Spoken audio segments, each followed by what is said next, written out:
കേരളത്തിലെ വനിതകൾക്കും ട്രാൻസ്ജെൻഡർ വ്യക്തികൾക്കും KSRTC ordinary ബസ്സുകളിൽ സൗജന്യ യാത്ര ഉറപ്പാക്കുന്ന ചരിത്രപരമായ പ്രിയദർശിനി പദ്ധതിക്ക് സംസ്ഥാനത്ത് തുടക്കമായി. തിരുവനന്തപുരത്ത് നടന്ന ചടങ്ങിൽ മുഖ്യമന്ത്രി VD സതീശൻ പദ്ധതിയുടെ സംസ്ഥാനതല ഉദ്ഘാടനം നിർവഹിച്ചു. തിരുവനന്തപുരം പാപ്പനംകോട് ഡിപ്പോയുടെ ബസ്സിൽ തമ്പാനൂർ മുതൽ പെരുമാതുറ വരെയായിരുന്നു ഉദ്ഘാടന യാത്ര. മുഖ്യമന്ത്രിയും മന്ത്രിമാരും ഉൾപ്പെടെ 20 VIP-കൾ പങ്കെടുത്ത ഈ യാത്രയിൽ തമ്പാനൂർ മുതൽ സെക്രട്ടേറിയറ്റ് വരെ മന്ത്രിമാരും സംഘവും സഞ്ചരിച്ചു. KSRTCയിലെ ആദ്യ വനിതാ ഡ്രൈവറായി പെരുമ്പാവൂർ ഡിപ്പോയിലെ ഷീലയായിരുന്നു ഈ പ്രത്യേക സർവീസിന്റെ സാരഥി എന്നതും കണ്ടക്ടറും ഒരു വനിതയായിരുന്നു എന്നതും പദ്ധതിയുടെ പ്രാധാന്യം വിളിച്ചോതുന്നു. തൃശൂരിൽ നടന്ന ചടങ്ങിൽ ആഭ്യന്തരമന്ത്രി രമേശ് ചെന്നിത്തല പദ്ധതിക്ക് ഫ്ളാഗ് ഓഫ് ചെയ്തു. സംസ്ഥാനത്തുടനീളം 3125 KSRTC ബസ്സുകളിലാണ് ഈ സൗജന്യ യാത്രാ സൗകര്യം പൊതുജനങ്ങൾക്ക് ലഭ്യമാക്കുക.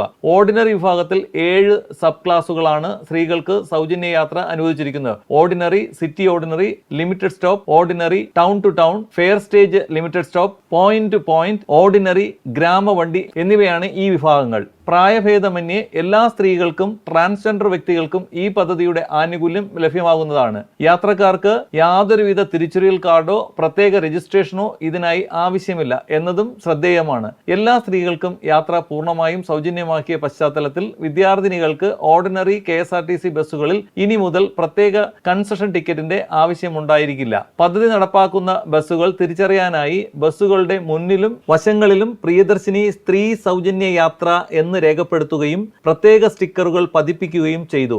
ഈ സർവീസുകളിൽ വിതരണം ചെയ്യാനുള്ള പ്രത്യേക ടിക്കറ്റിന്റെ മാതൃകയും KSRTC നേരത്തെ തന്നെ പുറത്തിറക്കിയിരുന്നു. വലിയ സാമ്പത്തിക ബാധ്യത നിലനിൽക്കുന്ന KSRTCയിൽ ഈ പദ്ധതി വരുന്ന സ്വാധീനത്തെക്കുറിച്ചുള്ള വിവിധ വിശകലനങ്ങൾ ഇതിനോടകം ഉയർന്നു വരുന്നുണ്ട്.